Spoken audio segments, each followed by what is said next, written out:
All right, good evening, everyone. As you're beginning to log on, do me a favor, just shout yourself out in the comment section. Let me know that you can hear, that you can see. I know it's just my voice for now.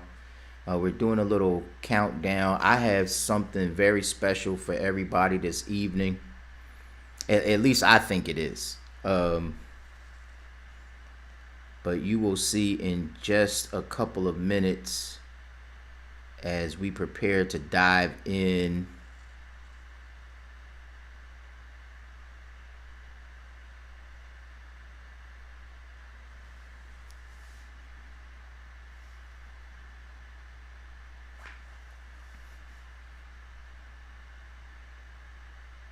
Yeah, once again, hopefully the my comments and reaction section will actually work this time.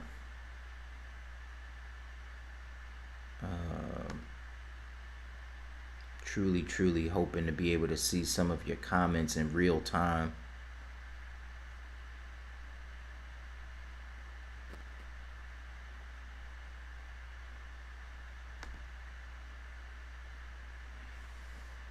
All right, a couple more minutes and then we're going to start.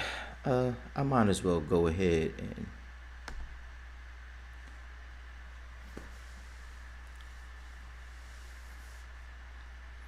why don't you go ahead and share this, get this out. I promise you, you won't want to miss this discussion on this newest episode of Regal Moments. Going to be dropping some nuggets tonight. I have a special guest that's going to be with us this evening. I absolutely cannot wait for you all to get to see and hear from this gentleman.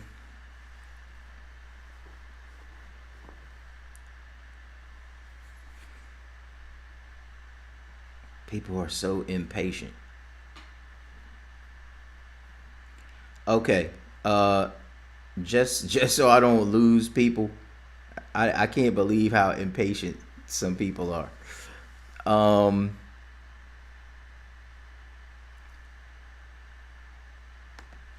right, so tonight we wanted to do something a little special for you all.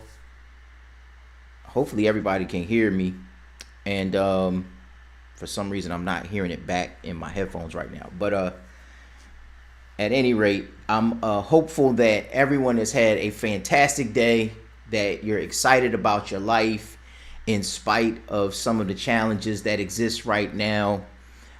We know there are some people, being administered this new vaccine. There's all kinds of excitement around the electoral college votes being registered today and them finalizing the election. In the midst of all of that, I want you to know that all hope is not lost. The sky is not falling. I'm not trying to say or imply there aren't some real concerns for some people in our country, in your local communities, perhaps even in your household. But tonight, I have with me someone I have the utmost respect for. This gentleman I've known for almost half my life. Now, it might be about half my life, literally. This guy's a dynamo. He's a Renaissance man. He knows about so many different things. His expertise spans so many different disciplines. I count him among the real success stories in the world today, and super articulate, super intelligent, family man, husband to one wife, an incredible father to his adult children who are movers and shakers in their own right. So with no further ado, I want to present to some, introduce to others my guest for this evening, one of my best friends in the world, that is literal, Mr. Jerry A. Thompson of Jat World. I wish you guys could give him a virtual hand clap, finger snaps, whatever it is that you do. Again, this gentleman is extraordinary. So tonight we're going to be discussing. Jerry, you want to say what's up to everybody? Uh oh,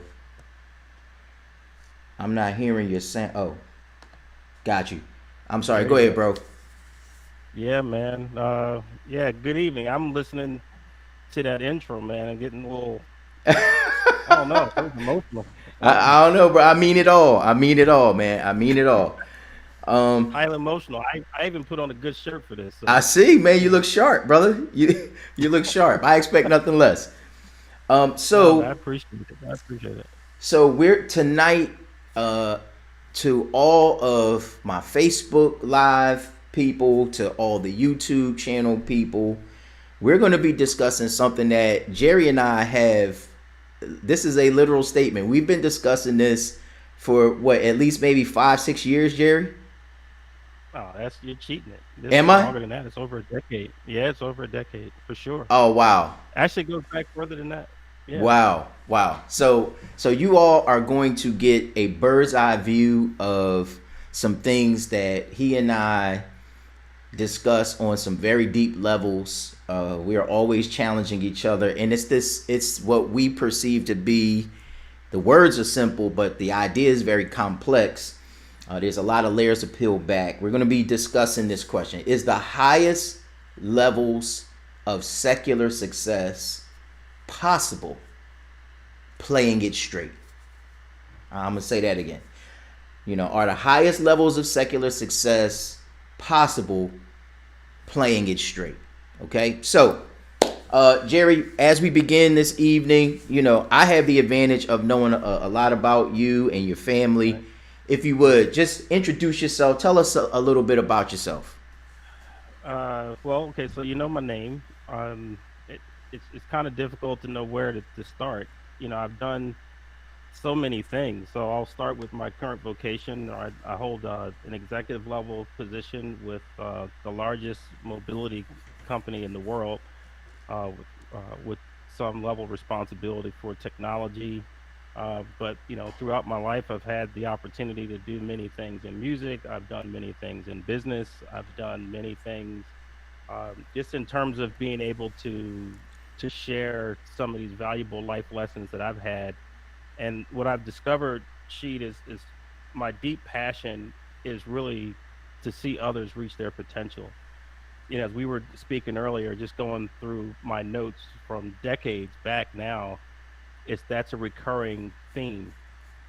But other things about me, I am just wildly curious, which drives me to constantly invest in myself, constantly learning. So, like you said, we have these amazing conversations on all these different topics. So, I mean, we may be able to get into some more specifics, but to give you an example, before I came down, I asked my wife to make me a cup of coffee, and so I'm looking at this coffee cup. I don't know if people can see it, but it's from the Claremont Graduate University, and it just in that moment just made me think of how many different experiences I've had, both here in America, around the world, just different places around the country. So, but probably forgotten a lot of the things that I've been able to do. But I would say that from where I started, I've been just so enormously blessed and privileged to have these experiences and to be able to share the lessons that I've learned. Bro.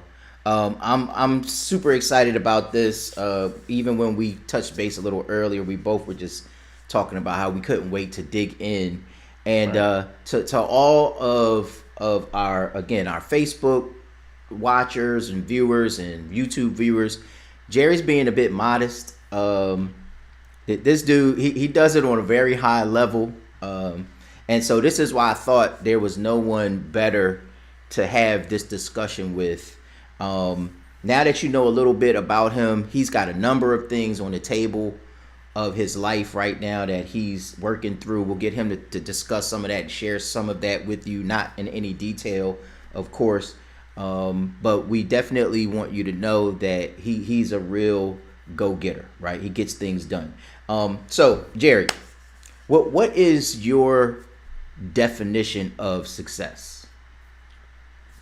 Yeah. So for me, I really believe that it has to come from just, my value system and what I value. And I think defining success for anyone has some connection to demonstrating that value system. And it is the things that you get done. So for some people, as soon as you say success, the first thing they think about is money. They may think about prestige, they may think about influence, but for some people, success is their ability to impact the homeless population, or people who've been affected by domestic violence, or people who are so strongly committed to giving their children a great foundation for their future. All those things are definitions of success, but I think it really is based in a person's value system, and so for me, I've always had this thing that if it's possible for me to do it, I'm gonna at least give it a shot.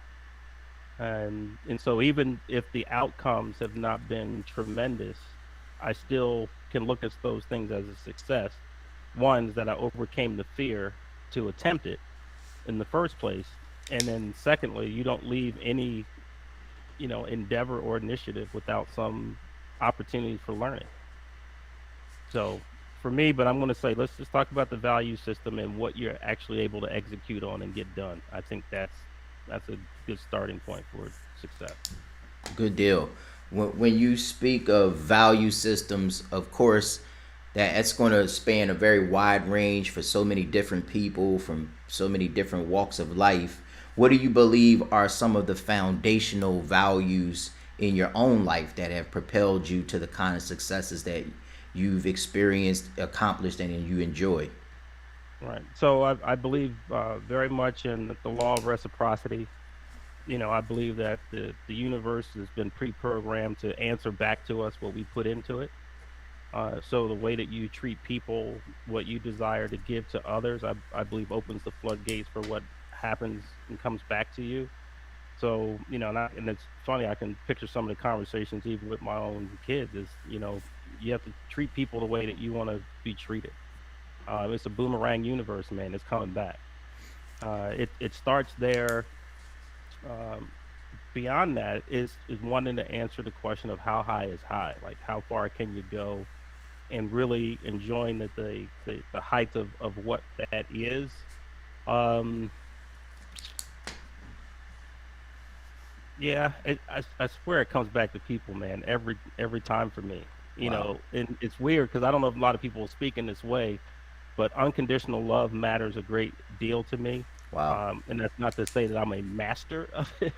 Right. I endeavor to be, but and sometimes I run into what I would call disconnects or short circuits, because my heart feels one way, but I may have been programmed to react to certain things in another way. And you don't realize it until you've actually done it, or you get away from that. But I don't know if I had to go much more deeply into it.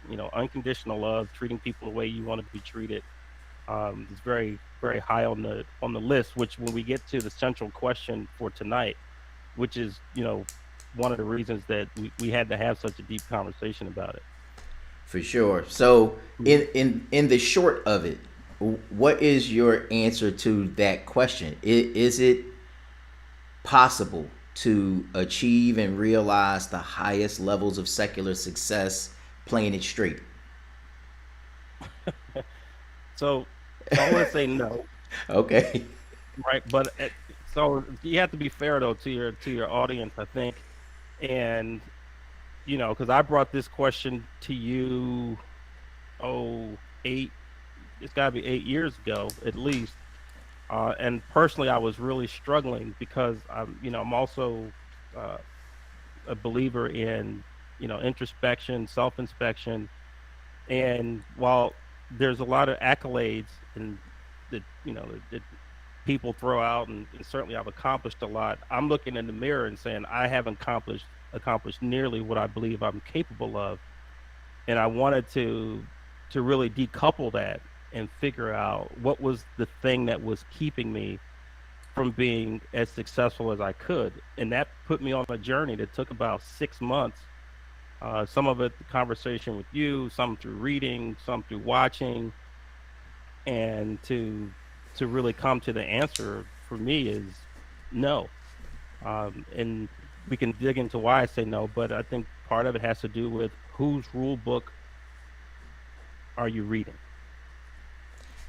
right? Yeah, well Like said. where do you get your interpretations of what's right and what's wrong, what's fair, what's equitable, which again starts to get back to a person's value system. And so the book that I was reading from uh, did not have me poised to create the next wave of success.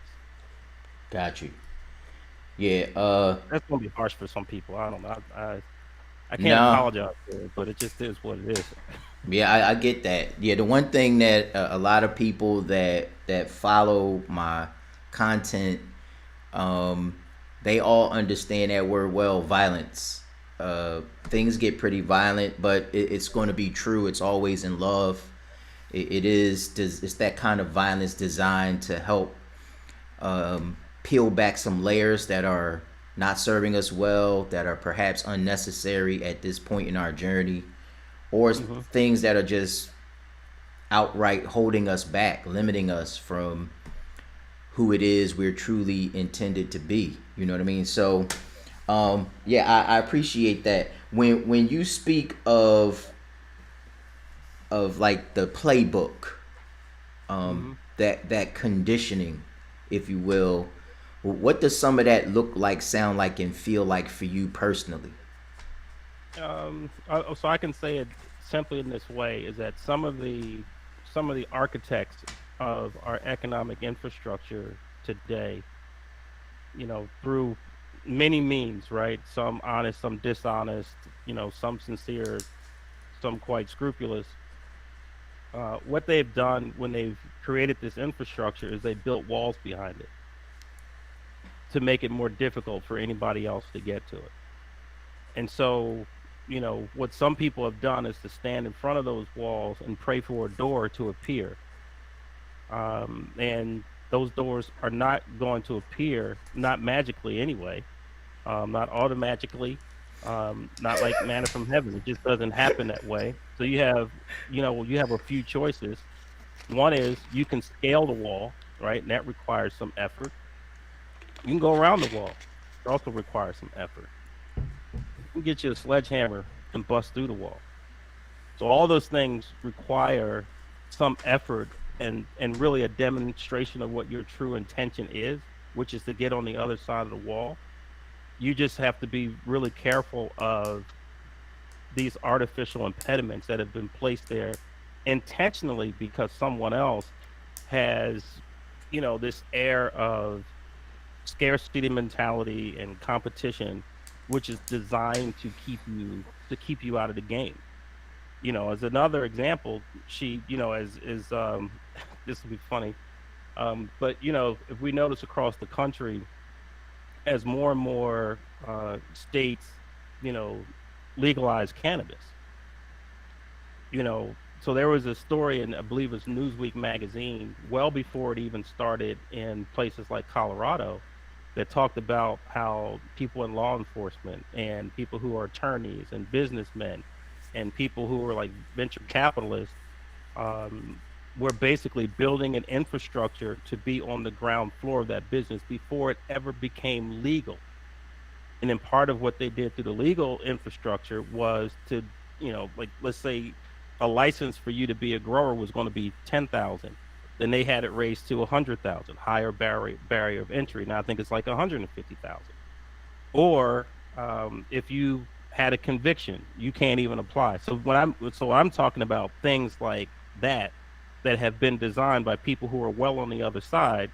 And while we still have a lot of our folks who are incarcerated for this nonviolent crime, other people now are making millions, and a lot of people are being kept out of that game. So that's just one example of those walls that are intentionally built.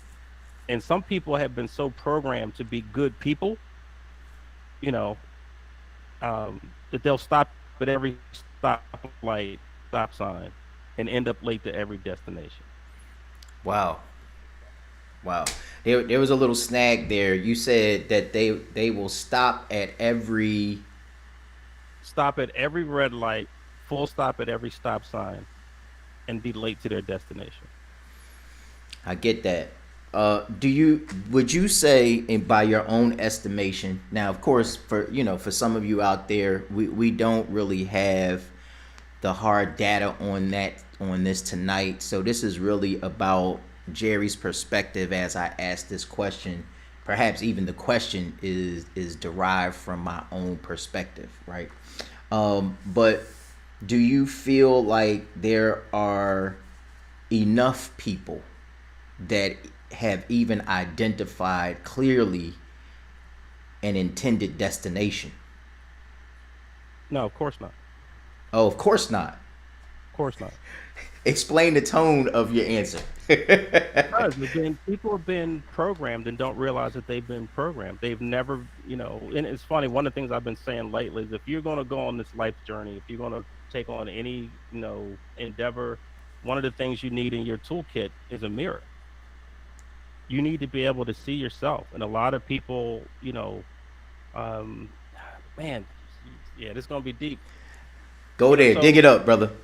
so and a lot of people that come from where we come from have been programmed to believe that, purpose is delivered to you from God, and your desires become it's like, but some of that stuff is, like I'm wired to do a lot of what I do. I'm built for what I do. I love what I do. Just like when someone says, it ain't me, it's God. It ain't me. Like, yeah, it is you. And you need to own that. Right. And so you rob yourself. And I think in the same way that the people have this sense of false humility, they think that they're honoring God. It's actually more disrespectful for you to have all the goodness of God, all these gifts and all these abilities that are intended to improve all of humanity. And you're waiting on these instructions. I mean, we know people our age, in the 30s or 40s or 50s or 60s, still trying to figure out their purpose. What's your passion, right? Don't even talk about purpose. What is your passion? And so people are railing against this programming that they've been given over their lifetimes, and they believe that it is a righteous position to take. But Jesus said, "Men would see your good works, then they will glorify God." So if you're saying that it ain't me, it ain't me, it ain't me, that's a slap in the face to God. Like, but so people don't own their lives, they don't own their identities, they don't own their passions, they don't own their desires. So that's why I say the answer is absolutely no. Got you. Yeah, I feel like so many people coming from religious backgrounds have been conditioned and hardwired to believe desire is evil. Exactly. Don't want anything. Don't want something you perceive is good for you. I think even to the extent, and this for some people who don't have this kind of background, you might think we're being, hyperbolic, that we're exaggerating. But I'm telling you, there are some people who come from the spaces we've come from. I still serve in this space, right? So I certainly hope and endeavor to serve in a different way. But there are many people, they don't read anything that isn't written in the specific context of Christian writing. They don't look at anything that they believe is outside of the construct of what people have said is right. Right. So that those are some huge barriers, and so I'm hopeful that some of you, maybe you can comment. And again, I hope everybody understands we're both men of faith. We certainly don't, Absolutely. we're not bashing religion. well well, maybe to Well, some degree, but we're so certainly not bashing church. Rashiid, and even well, you're not. I am a little bit, Okay. right? All right, I'm bro. never going to bash, someone having a relationship with God. I do have an issue with some of these structures that we've built, Sure. and the Bible says your traditions make the word of God of no effect. Right. So it's not that there's any issue with anything that God said. It's all the stuff we put on it, Right. all the stuff we put in it, the ways we had to change it. and then it's become more, these systems of control, you know, based on fear. The one of the things that I really, admire about the biblical account of how Jesus carried himself is he never attempted to control anyone. Right. Even people that he met during his ministry, that he ministered to, that wanted to follow him, he released them to their own recognizance. Right. Go and sin no more. They that are whole need not a physician. Like that sort of idea. And and so we can get back to the main subject. But I think that what's primarily, aside from unconditional love, missing in that equation is this concept of wholeness. We talk about holiness, but we don't talk about wholeness. Mm-hmm. Totally different thing altogether. Absolutely. Yeah, absolutely. All right, we'll drill down We more may not ever deeply. get back to that. Let's just move on with the No, no, next we might. I think it fits in contextually to some of what we need to discuss further. But topic. now that we know what your definition of success is, what it includes, I think I should chime in, my perspective on Yep. this conversation that we've had, in that I do believe it's possible to attain the highest levels of secular success playing it straight. But here's the Mhm. caveat in that. I believe it takes an extremely long time. I'm just going to tell you, and I think we need to make a distinction. Now that I've provided my perspective on that, here's a like an ancillary question, a spinoff, if you will, for you in Mhm. that regard. So Right. when we think of playing it straight, what Right. does that mean? There and there you go. Right. So it's about whose rule book are you reading? Got Right. you. So let me give you a simple example sheet. There are a lot of organizations, corporations, or whatever that you cannot get into unless you have a 4-year degree. It's an artificial barrier. Mm-hmm. And so there are people who won't even apply for the job, who may have real world experience, expertise, and talent, who could even be self educated, who won't even apply. That's a simple example of what I'm talking about.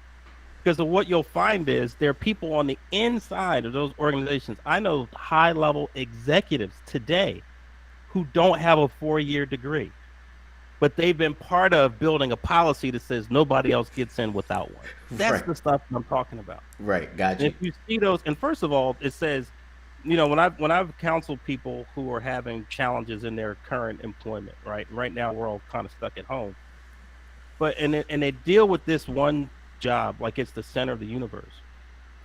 And I'm like, well, how far did you travel to get from your house to this job? Well, it took me 45 minutes. How many companies did you drive past on your way here? Other places that may be more open to your skill set, your disposition, and your experience. So that's another thing that's conditioned. Oh, you don't want a job hop. You don't. And so what I'm really talking about is that conditioning and these artificial things that have been put in our way. And some of them artificial, some are actually real, but it doesn't mean there's not a way around them. But then you have to get really in touch with what it is that you want, what you're willing to fight for, what you're willing to strategize to get in order to get in places that somebody said you don't belong. Let's You got to do another one. Sorry, Sheik.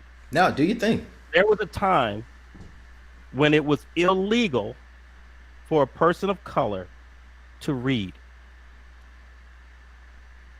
We might need to let that marinate for a second. That that's a very ridiculous idea, right? It But was but it was illegal right. for us to read. Somebody broke that rule. And what did it do? It opened the floodgates because that's what knowledge does. That's an example of what I'm talking about. If people still like, "Oh, Mouse so we can't read." No, no, no, no, no, no, no. This is an example of what I'm talking about. Now people look at it and maybe they haven't considered that. But that was a real thing. Right. It was against the law for you to read. Right. Somebody said, bunk that. And not only did they learn how to read, they found a way to teach other people how to read. Even if they had to do it under cover of darkness, they did it in secret. They were still giving people access to knowledge, which was helping to set people free. Absolutely. I don't know if I can come up with a better example than that. No, I think you hit the nail on the head. For all of you that are tuned in, why don't you just share in the comments, what your perspective is? Do you believe it's possible for people to attain the highest levels of secular success playing it straight? And then what rule book are you playing by? Right? There you go. Because I think it's interesting. It's important for us to point out also that we blur these lines as it pertains to the rules. I think we bring into this game of life and the pursuit of success through, we have like a moral spectrum, and then sometimes we confuse that with the ethical spectrum. And some things that are unethical are not altogether immoral. What do you say about that, the ethical fine line?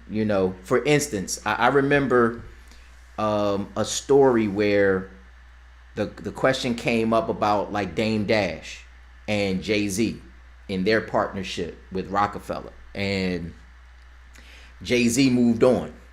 You know, Dame Dash perspective was, we're from the curb, on the streets. That just mean we crew is crew always. Like nothing disrupts this relationship. There's no need for it to change if it isn't broken.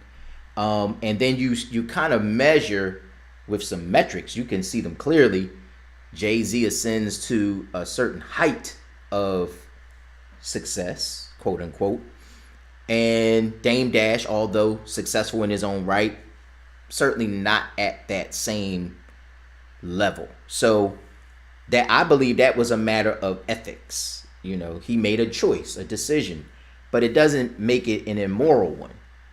So what do you say about how people get that confused, and sometimes these dilemmas can really put shackles on us and, prevent us from even launching at times? Yeah. Well, so you and I in our conversations have referred to this as our moral and ethical compass, Mm-hmm. right? That directs you in a certain way. But I believe that a person still has to open themselves up to at least explore alternatives, options. Are these, is this a localized phenomenon? Is this an eternal phenomenon? So for instance, people still in America who believe it's sacrilege, if not a sin, if someone had a glass of wine at dinner, Mm-hmm. right? And then you go over to Europe to people who, love the Lord, believe in God, and they have it with they can have it with every meal. There's no condemnation to them. Mm-hmm. So it doesn't even show up on their moral or ethical radar because they're like, what are you talking about? For us, it's like, so, but, and again, I'm trying to use simple examples, right? So some of these things are shaped culturally. Mm-hmm. So if you have a person who comes from, let's say somebody who comes from the hood, the idea of, you know, um, robbing someone so they can feed their family, you got to do what you got to do. And there are a lot of people who've been in, you got to do what you got to do situations that feel zero condemnation. There's other people who even the thought of crossing that line brings them great remorse and guilt, and they haven't even done anything. So all these things about how you're programmed, right? And for me, Sheed, I think that's really what it comes down to. As I go back and we were talking about this notebook that I found, all this is around reshaping how you think.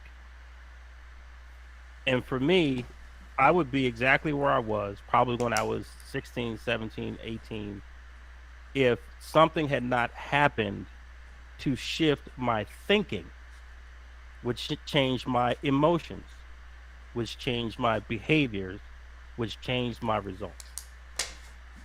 Something had to break that cycle, or I just would be older doing the same things that I was doing then. So big. But people are afraid. When I hear people, you and I are both musicians and producers. And so I think that we appreciate a wide range of music, but there are some people, and man, we know this. We know that there are some people like, I only listen to gospel music. Well, that's not true. Because if you've ever watched the movie, you've ever been to the mall, you've ever been in an elevator, you're hearing music and reacting to music that's not quote unquote Christian music. But people believe that that is putting some stamp of righteousness on them, and it's not. And so until we have the uh, here's what I'm saying. I was going to say until we have the integrity, but I don't mean that. What I mean is, I think that the next opportunity to learn, explore, and grow is always knocking at the door in some way, and it's just whether or not we're going to open it up to at least consider another perspective. At least consider it. Yeah, I believe the most violent aspect of that first, maybe not first because I don't see it sequentially, but maybe on one hand it's the prospect of unlearning, which Right. is extremely scary for a lot of people because I think there are times when people believe that to have to unlearn something puts in question everything they know. You know what I mean? And maybe in some ways it might, but and then the second part of that though is I always uphold this constant awareness that it's possible I've been wrong. It's certainly Always. possible. Yeah. But I mean, but aside from the effect that it has on you as an individual, I think what other people grapple with, like when we went through this whole, and continue to go through this whole, situation with social unrest, and I've had people reach out to me, white friends of mine, people that I respect and love dearly, to talk about it, and that sort of thing. And while they're open to the conversation with me one on one, what they're having to grapple with is a true change of heart, a change in their behaviors, a change in their expressions about these things now puts them at odds with their entire community, their whole network, the people in their household, the people in their families, the people in their neighborhoods. And what humans do not want to do, healthy ones, is to be isolated. We all have a need for connection. And that need for connection is buying a lot of people's silence. And so when people come to grapple with a new way of seeing something or a new truth, one of the things I believe that they're also considering is, what am I going to lose? What am I putting in the balance here? And for a lot of these people, it is simply the folks who are around them, and they're not willing to pay that cost. Absolutely. Right? To not be invited to Thanksgiving and Christmas, and not come to the family reunion, and not be invited out for dinners and stuff. That's like a fate worse than death for some people. And they will live in violation of their own heart to stay in relationship with people who would refuse them the opportunity to grow. Yeah, very deep. That's a very deep Mhm. issue, man. Um so with that in mind, let's kind of push forward a little bit. Okay. Do you feel your perspective on success or your definitions for success or any of ours for that matter are our interpretations or definitions of success dispensational? So, so when you say dispensational, I'm thinking about, um, concepts that are consistent through different periods of time. I certainly think that some are geographic, right? But I mean, at its core, you know, the idea of considering someone along with yourself treating people the way you wanted to be you want to be treated, the idea of my gifts, talents, abilities, are a benefit to all of humanity. I think that those are not dispensational. I think that those hold up across all time. Um, but I believe that the way that they are expressed in different cultures could be very different. So Definitely. for instance, we live in a capitalist society as opposed to a socialist society. So I mean, there's a lot of differences just in that alone. Definitely. I feel you on that. Hmm. Do you feel like in your own life that there's been some alteration to your understanding of and perspective of success? Oh yeah, for sure. I mean, So, so this is what people have to understand. I didn't have a concept of success early on. I just had the realization of survival. And a lot of my drive, that's what people say. He has all this drive, all this drive. It's like, yeah, well, my drive was to outrun failure. It just happened to run me into success, right? And I didn't even have to land there. I could have landed up in despair, in depression, and suicide, and drug. There's a lot of places, but I just happened to run in such a direction. But it was really never that I even understood what success could be for me. It was that I had this heavy burden of survival on me that I didn't want to be a failure. So I ended up at success. Now there's good and bad to that. I'll only speak to one of the bad things that comes from it is that when you arrive at these different milestones and destinations, you won't know how to celebrate them properly. You won't know how to recalibrate properly. So it robs you of the joy of accomplishment, right? So, and I'm still endeavoring to be better at just that aspect of it because I'm just a grinded out type of dude. And like I said, there was one or two very pivotal things that happened for me that changed my trajectory in life, which opened me up to a different perspective and different way of going about living my life. You know, just and I'm grateful for those events, which then opened me up to a world of possibility. And I still would talk about possibilities before I would talk about success. Right? I got want you. to live in a world full of possibilities. Right. That's before I get to success. Got you. Hey, so for all of our viewers, what would you say is the most pivotal key Hmm. to altering that trajectory you just mentioned? Ooh. Now, I know it can't just be one, but what would you say by your own estimation? Because you said, man, I was stuck on survival. I was trying to outrun failure. And Hmm. thank God it ran you to success, right? And your ability to be able to access the idea in and of itself to begin, right? But what one thing, or it doesn't have to be the ultimate because it's kind of on the spot, but what could somebody consider that's viewing to say, wow, I never thought of that? Maybe that would be the thing that changes the channel I'm on, or That's a simple one. Curiosity. got you. And as I said earlier, the the opportunity to grow, and explore and be different, I believe is always knocking at the door. It's there. So for me, it really was curiosity. I was in a situation in a job that I had early in my career, and the company was bought by a large international conglomerate, and the person that came in to be the president of our company, right, the new president of this company that was acquired, happened to be my teammate's boss 5 years prior. And 5 years prior to that, this guy was basically what we just call like a branch manager. Like he was considered like a small payroll or tax office, small number of employees.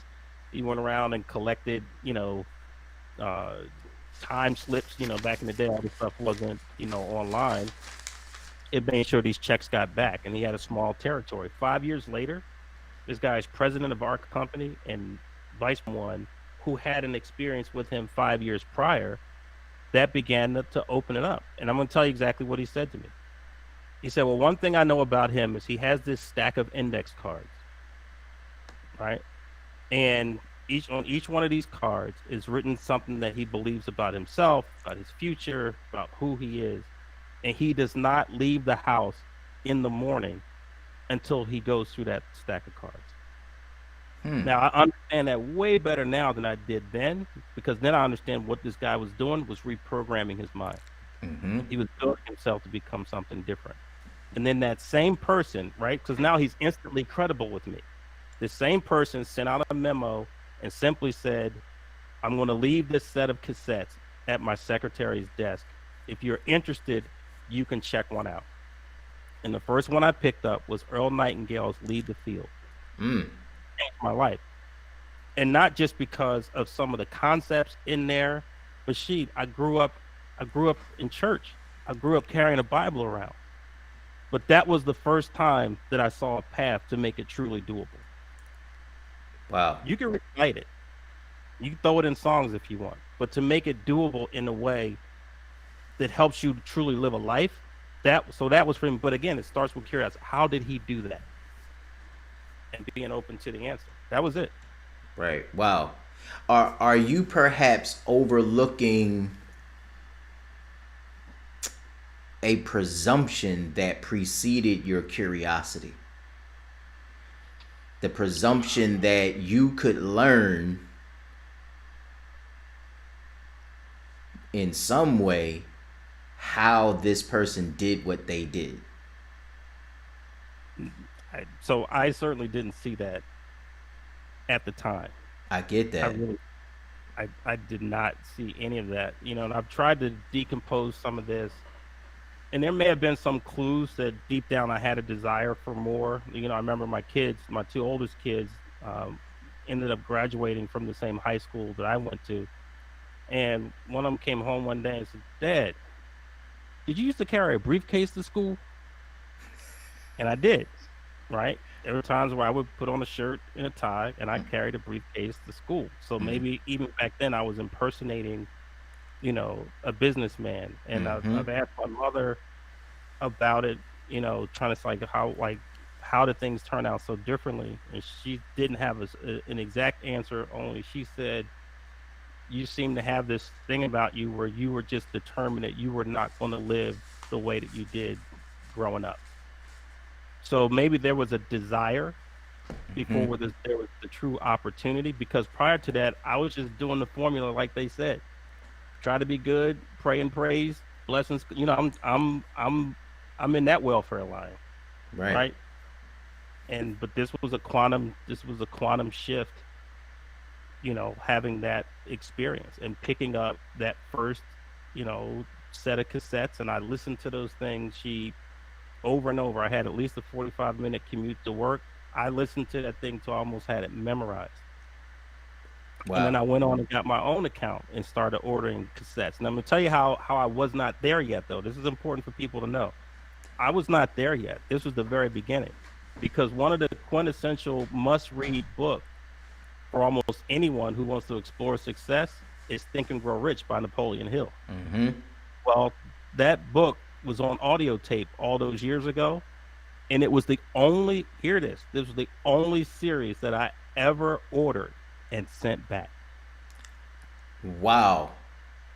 So when you say violent, I was like, this is too much. This is this man crazy. This is demonic. I'm like, dude, that thing upset me. And listen, I could buy something here now and not use it and might not ever take it back to the store. Right. That was the only one's like, I got to get this out of my house. Like this, Thing had the that thing devil in upset me, it. man. And now, I can go through and read that book or listen to that book, and it's just like a salve. It's just like it soothes me. So that's just tells you like none of this comes in an instant. It is all a progression, and it's all about learning. You know what I mean? Absolutely. So yeah, man, yeah, Think and Grow Rich. Send it back. Get this out of here. This is Wow. crazy. This man's crazy. I often laugh at some of the concepts in Think and Grow Rich when you think of like things like auto suggestion, and it's the Hmm. terminology that can be like nails on a chalkboard for some of us who come out of these environments steeped in religion and religious value. And you hear it's like auto suggestion. What it meantime, we were learning these concepts and didn't understand the Didn't understand. practicality of it. You know what I mean? So like you'll see people in churches all over the world, declare it, decree it, and that's really all he's talking about, to really get the subconsciousness to the place where it's on autopilot. It is the way we're thinking. So Right. awesome. To any of our viewers out there, you definitely want to check out Napoleon Hill. That book, Think and Grow Rich, it is quintessentially the leading master key to success. And again, that's not our opinion. That is, there's stats to back that up. Okay. Right. It might be Um, the second highest, book and volume of sales behind the Bible. Might be second. oh And then, wow. the other one that came out a few years ago, his other book that his wife would not allow him to release, was Outwitting the Outwitting the Devil. devil. Yeah, Deep, deep stuff, definitely, man. definitely, brother. But here's the difference, though. So, and I remember when the whole name it and claim it thing came along. Here's where I think that that's different in some ways than the message of someone like Napoleon Hill, because name it and claim it still just put people in a waiting sort of disposition. Where Napoleon Hill's all the suggestion was followed by your action, Right. not your waiting. Right. And I know you talked about waiting not too long ago, but you think about chapters of that book that I think that some people would also benefit from, maybe if they can get there. Because I certainly couldn't. The one he has one chapter, the power of sexual transmutation. Mm-hmm. Deep, Right. just deep. Yeah, But if bro. people read it, and they've watched other people operate who are successful, then they would get it, right? Because he's characterizing, this charisma that people, and so for him, he believes one of the most intense and most powerful energies in the world is sexual energy. All right. Well, you think about it, our entire society, all of entertainment and almost everything else is all tuned to that calibration. So you could have a fact, you could, be onto something there. But what he was really expressing is that energy, that power to create and to procreate, if appropriately redirected, can allow you to accomplish major things in your life. And he's saying you have this energy, and some people that we say are charismatic, you know, in some schools of thought, that is really just a form of sexual energy. And again, that might be too much for some people. You have to read the book, but the idea of taking that energy, well, it's natural, and you trying to humble on everything you can humble on. No, what he's saying is, yeah, you have that energy. Learn how to the discipline to take that energy and funnel it into something else, and then watch how your results change. That's really what he was. That's really what he was getting to. Because there Yeah. are people who are stuck on the thing. Well, God wouldn't have given me these urges if He didn't want me to do nothing with it.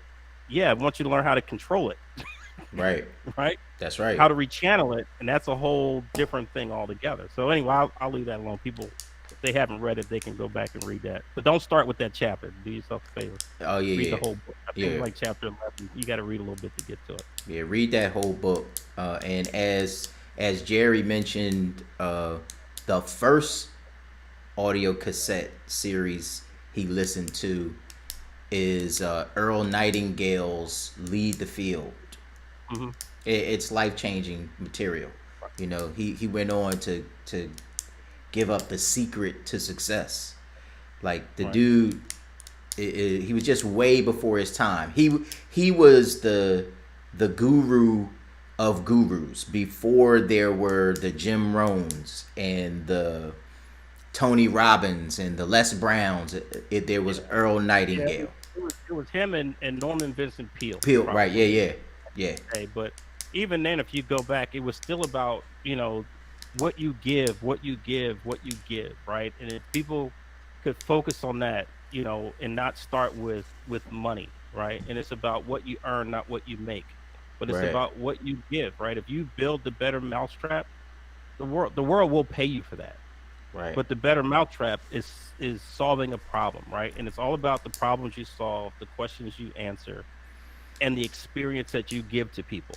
Those are the three things. And I'll say this because I know we're running out of time.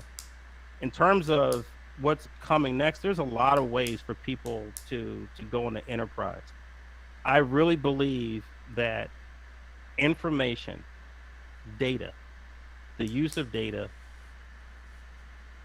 is going to be the top of the mountain. And it drives so many things now when people aren't aware of it. But information is currency. Yes. Information is currency. So Definitely. the informed will understand what that means. Um, but that's what I believe in this current time that we're in. Definitely.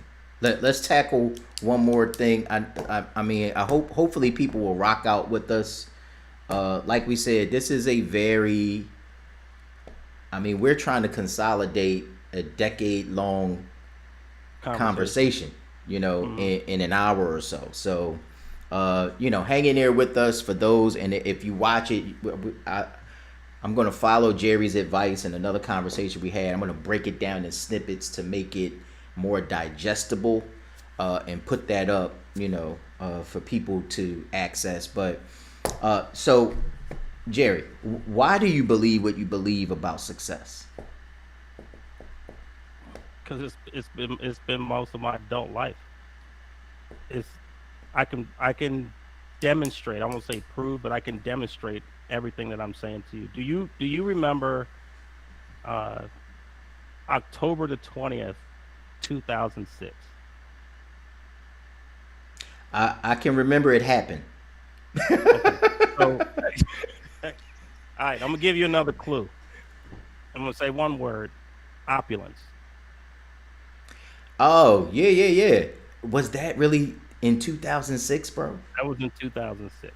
So So in the 2000, dinner, the limo, the. so we had determined, and dude, I'm telling you, this book that I'm looking at right now is worth its weight in gold because I actually journaled about that after we did it. And so, for folks who don't know what we're talking about, is that we were understanding and really exploring at that time expressions of opulence, right? And it really was about putting yourself in the place that you want to become, right? Not the place you want to, but the place you want to become. So we rented a limo, got our wives, we dressed up. Remember, we took a buddy of mine and his girlfriend at the time, and a limo came and picked us up, and just outside of Philadelphia, took us all the way down to DC. We went to one of the finest steak houses in the city. Followed that up with going to my buddy's little jazz club situation in DC. Came back home, and the whole thing was about just being able to experience and breathe in this opulence, right? Breathing in an experience of something that we had not had. And I think what I took away from that night was it fit pretty well for me, right? I never felt I was in violation of anything. But yeah, so when we talk about this, and again, I told you earlier, I called you so excited because I tripped over this notebook earlier. And in this notebook is written all these different things that I wanted to see happen in my life back in 2006. Right. And the batting average is crazy on how many of these things have actually occurred or come about in my life, but not because I attacked them at goals. I simply stated and resonated, right? My emotion stated and resonated what I wanted to see happen. I didn't build a timeline. I didn't write down any tasks, but I internalized it. And I couldn't tell you the last time I went to look back at it. And then I'm going through this thing about what I want to see about business, where I wanted to live, how I wanted to impact people. A lot of these are about how I wanted to impact people. And Sheed, I got to say this. One of the things I wrote here says, how a thing will occur is not your work. That is the work of the universe. Your work is to see the end at all times, no matter what may actually be in your face. Once a step is revealed to you, you must act with certainty and joy, but you have to focus on the end. I'm never as concerned about the steps in between. I only think about what happens at the end. I'm owning the end, and people are so emotionally entrapped in every little step, the good steps, especially the bad ones, right? Can take them. I move on from those as quickly as I can. I am so focused on the end, and that's why I believe so many of these things have had. I have a desire to have a platform that will enable me to share and teach others life principles needed to prosper and live in abundance. I wrote that in 2006. Wow. And there's other writings to go back earlier. Me wanting, a Hammond organ. I do. I mean, but the other thing I wrote is faith is certainty and joy with complete detachment. Right. So many of these keys, but when I look at what things have occurred in my life, this is why I say what I this is why I say what I say. People may have another path, but again, we have spent more time dissecting this and talking about this and exploring this and testing this and challenging this, that this is just what I know. But it's not a single answer sheet. It is simply steps of evolution. Because there are things that I thought back in 2000. I don't think those things today, but it was simply a step along the evolution. And you got to don't get off the ride till it comes to a full and complete stop. Stay Right. inside the ride. Keep your hands, your feet inside the ride until it comes to a complete stop. And people jump off. Gets a little scary, gets a little bumpy, might get a little too slow for them. Stay on the ride till it comes to a full and complete stop. Man, we're going to talk about waves of success, but you go ahead, go ahead, go ahead. Do Yeah, your thing. bro. That's for so many. I hope all of our viewers that you don't miss that nugget that Jerry just shared with all of us. Because I think one of the challenges we often run into is we've been conditioned through a schooling system in our country to avoid mistakes at all costs. You Wow. you see what I'm saying? And I think we have learned or even been taught at times that bad steps, missteps, failures are unrecoverable. And that is hindering and often derailing a lot of us. And we fear so dreadfully that if I mess this up, this is going to be the end of me. It's going to be the end of my dream. It's going to be the end of my window of opportunity. And I'm here to tell you, those are often the catapults, the rocket fuel, if you will, that just pushes us forward in dramatic fashion. So Gee, can I say one thing here? yeah, Again, absolutely. maybe I just need to just market this book. Yeah. One of the other things that I ran across in this book today was a question that was probably to myself. It says, "When did you start playing the game to not lose?" Right? Which is when did you start playing it safe? Right? When did you start playing the game to not lose, to not trip, to not fail, to not, you know? And a lot of people are going through life saying that they want to be this dynamo and they want to succeed, but you're wrapped in bubble wrap, Right. right? Right. Like, no, you got to be willing to take some of these bruises because those lessons are so valuable to your future, right? So afraid of running out of money, so afraid that you can't build an audience, so afraid that it won't sell, so afraid that no one's going to, support you again. And so you play it safe. You're trying to weave through just enough to get everybody's approval and everybody to shake their head. Man, I can tell you things that people in my own family, and they weren't. I don't think they were ill intentioned, but simply did not support the direction that I was taking my life. Mm-hmm. I had people who were beside me that were supposed to be my brothers and sisters, that didn't support the direction that I was going, or people who didn't agree with the way that I was raising my kids. And now I Mm-hmm. look at them, okay, so now compare my kids to where your kids are. And not that my Right. kids are perfect, but they ain't in my pocket either. You know what I mean? Right. So sometimes you have to just be willing, based on your own convictions, to walk out a path. And it doesn't mean you're going to do everything correctly, but you also don't have to judge yourself based on those things. Like I said, life lessons always come with tuition. You're going to pay anyway. Now, does that mean don't receive wise counsel, don't build great partnerships, don't be part of a mastermind? I would never tell you those things. But if you're going to, wrap yourself in bubble wrap, it's like, all right, let's get it. Let's rumble. You ain't rumbling nothing. Right. You're trying to insulate yourself from the realities of going out there, feeling that the rawness of it, sometimes feeling the fear of it, right? Right. But when do we start playing to not lose instead of playing to win? There's such a big difference. Absolutely. Anyway, go ahead. No, absolutely. So play to win. All of you out there, play to win. I forget what book it was I read, but the author, he said champions hate losing more than they love winning.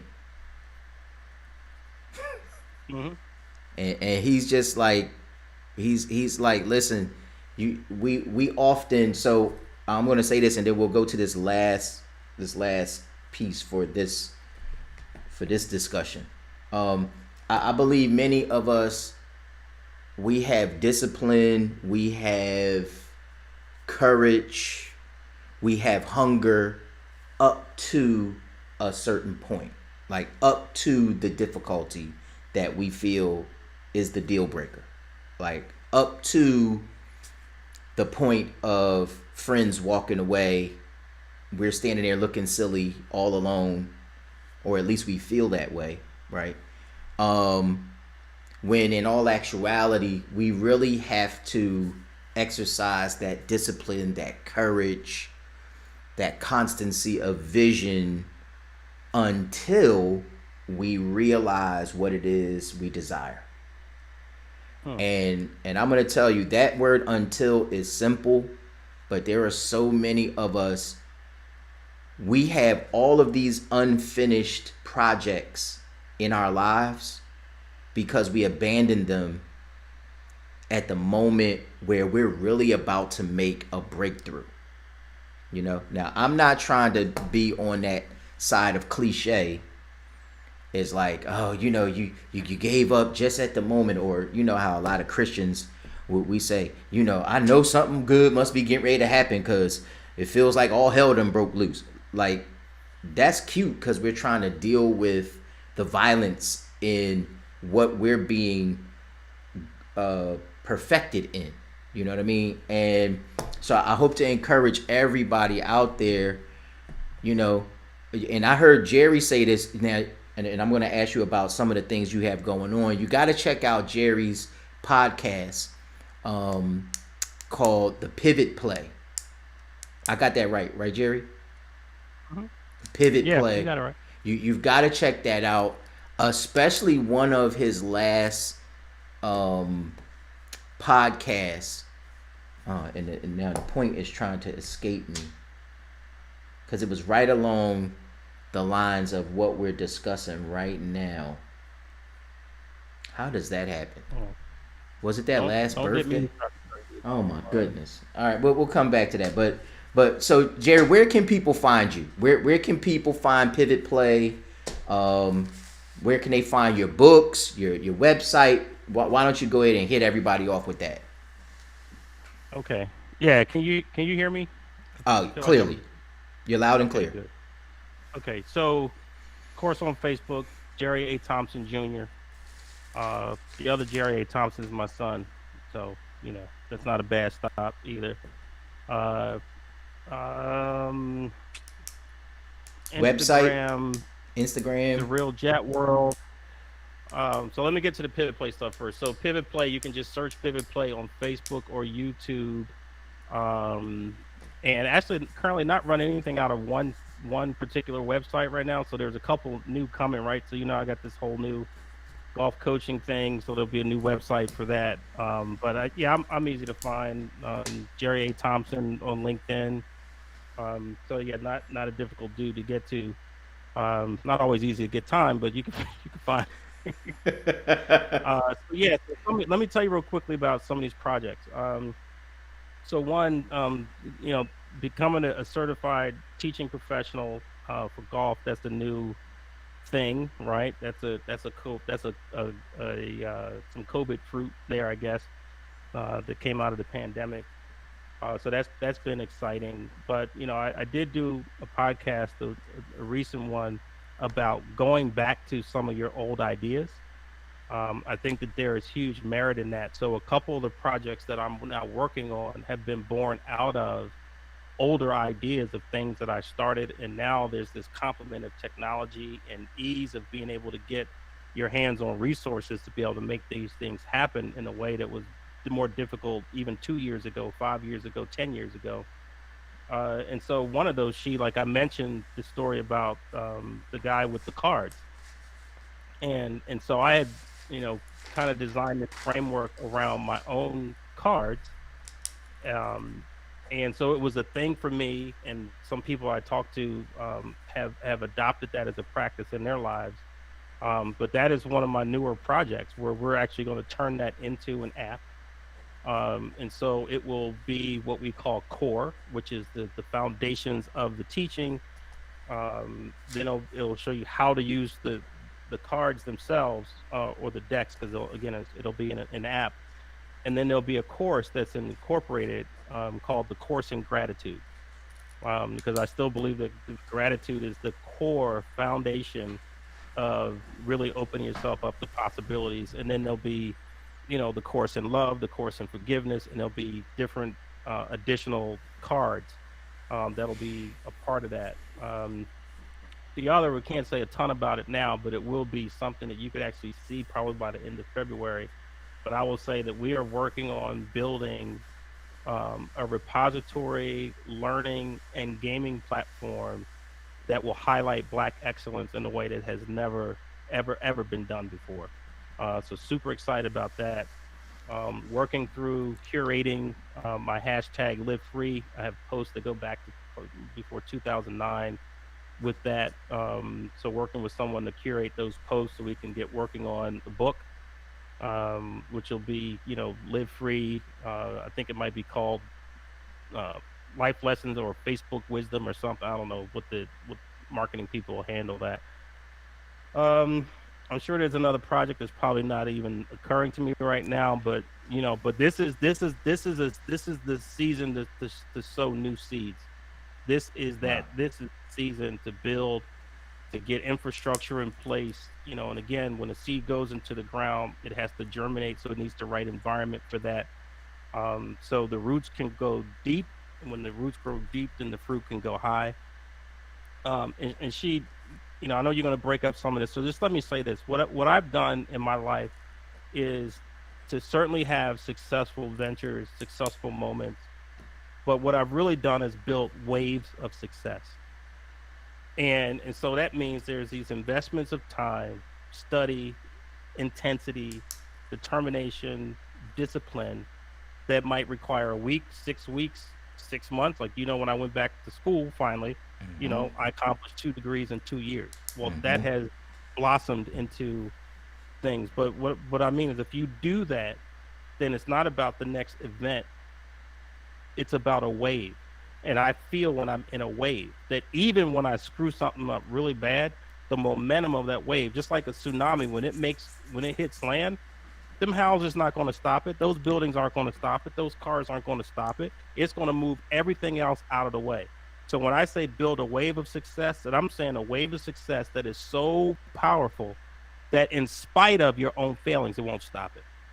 That's what I've seen in my life. But I've also had the sensitivity to know when a wave is dying out and when it's time to build a new one.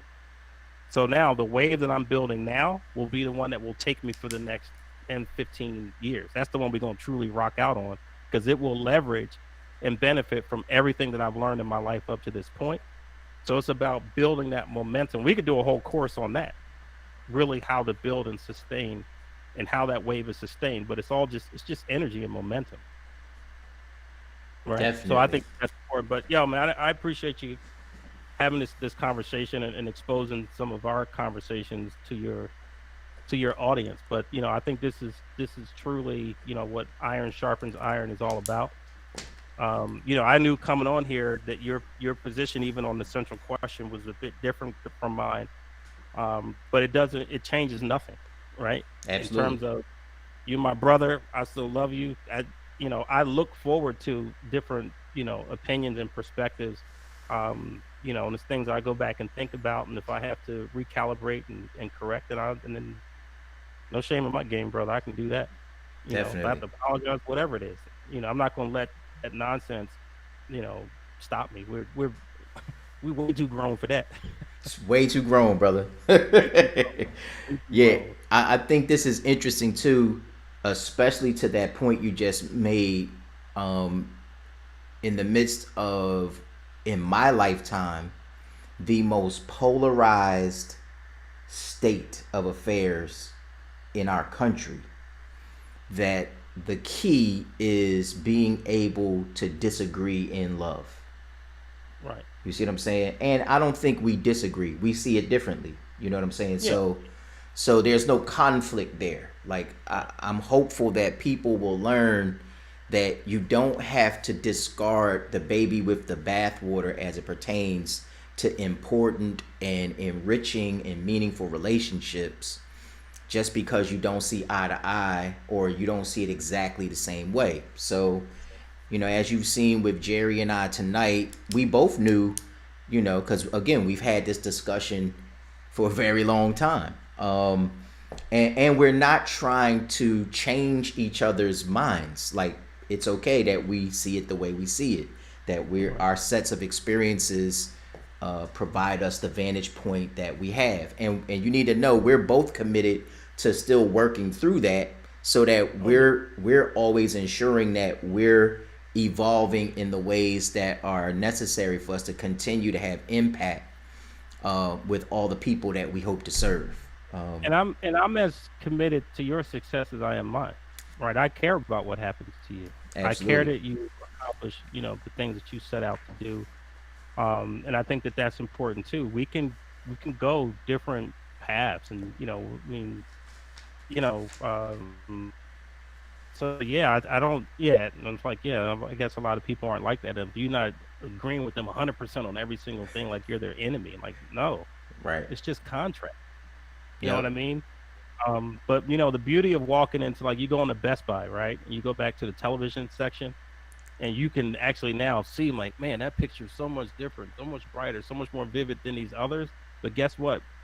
You can pick out the dimmest television and take it home. It's still going to be the best one in your living room, That's right. right? It's all about contrast and perspective. You Definitely. know, yeah, but it's been, oh, gee, when you go back and edit this, if you cut this if you want, but I think it's important that, because I didn't talk about the situation that got me to the essential question, and I think some people might benefit from. Just give me a minute to share that with Please, you. by all means. So early on, when I left, when I guess I officially became a college dropout, right?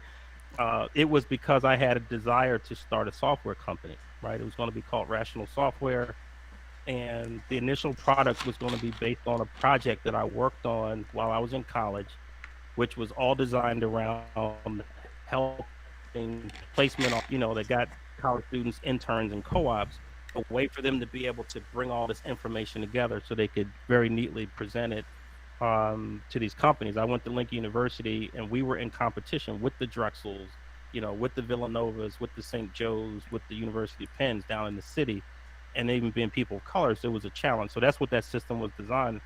And when I left uh, Lincoln, that's what I worked on. And I sat in a room, whether it was hot, whether it was cold, for 12, 14, 16 hours a day, and all I did was program. program. So somebody got wind of what I was doing and said that they wanted to invest. I I knew nothing at that time. So someone put an agreement together. But now again, with my experience now in contracts and stuff, I would just laugh at that agreement, but I didn't know any better then. But and it was we talking small fries money. It was 5 grand, not a lot of money.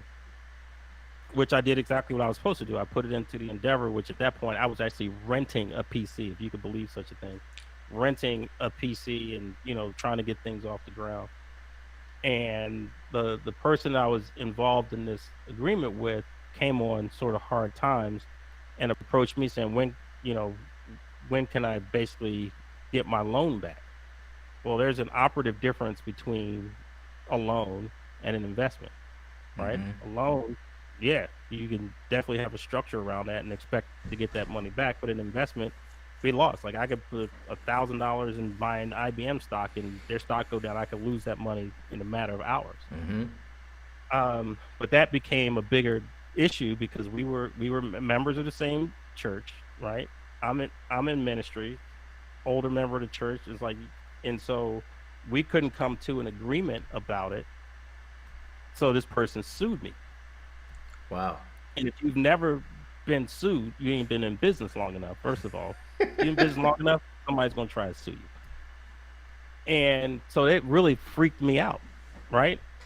I mean, I never had more than a speeding ticket before, and you get these official papers and summons and all this sort of stuff. So, and I got an attorney and he looked at the agreement and he was ready to laugh it off. Like, man, you ain't gotta do nothing with this.